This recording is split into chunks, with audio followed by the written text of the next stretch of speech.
let's go ahead and build a waterfall chart. It's super simple. This dataset is available, so if you want to follow along, it's in the description below. So waterfall charts are especially good when we have a measure that is both increasing and decreasing over time. So let me show you what I mean. If I bring profit into rows, right, you're going to see our total profit for the data set.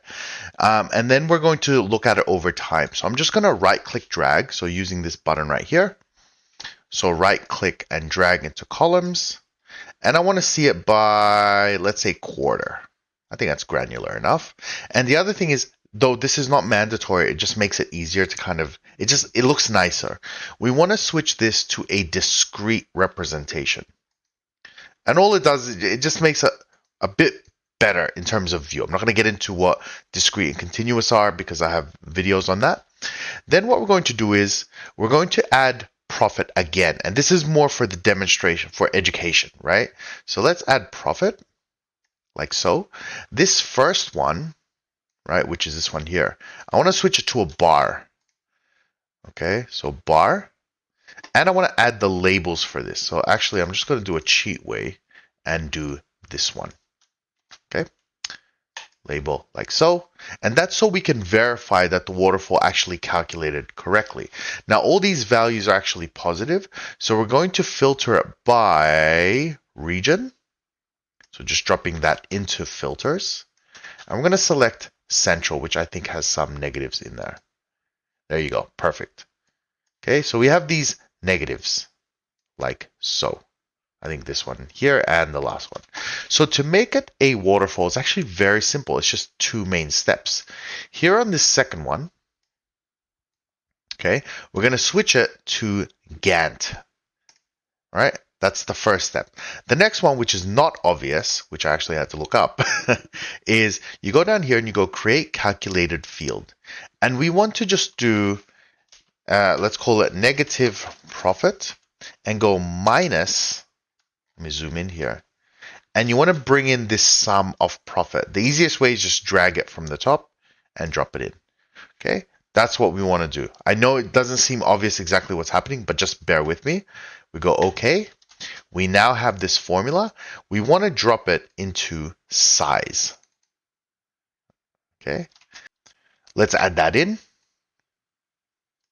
Now, when you do that, everything still looks the same. The reason is this one here, we have to make it a running total for this to work. So right click, quick table, running total. And as soon as you do that, you now have your waterfall. To make it look a little bit better, we want to add some color. But before we do, we want to verify these figures. So 138 plus 968 gives us 1,106. Okay, now if we take 1,106 minus 2004, it gives us 898. And so that's the basic mathematics of a waterfall chart.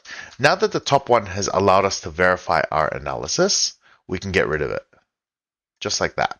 So now we have just this single one by itself. We now want to add color. So traditionally, anytime it goes up, we want it to be green. Anytime it goes down, we want it to be red. So the easiest way to do that is if you take this negative profit and drop it into color.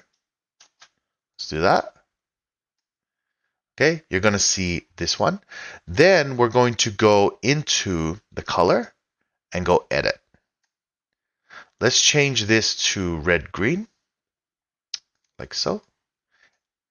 All right. You can see now it is looking like this.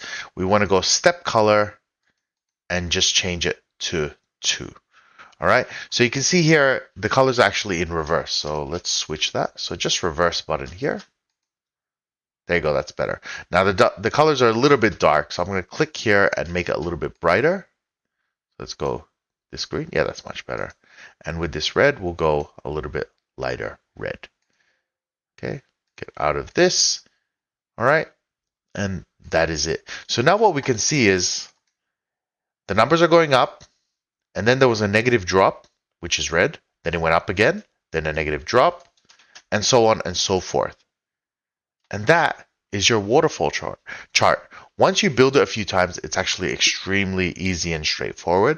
If you have issues with this, or if you have other problems you're trying to solve in Tableau and you're not quite sure how to do it, be sure to drop me a comment explaining what you're struggling with. I'll be more than happy to make videos for you guys. By the way, I teach all of this stuff on my website, so be sure to check out jellymaneducation.com. Not .com, actually, it's shown here, somewhere up here, right? I hope you guys enjoyed, and I'll see you next time.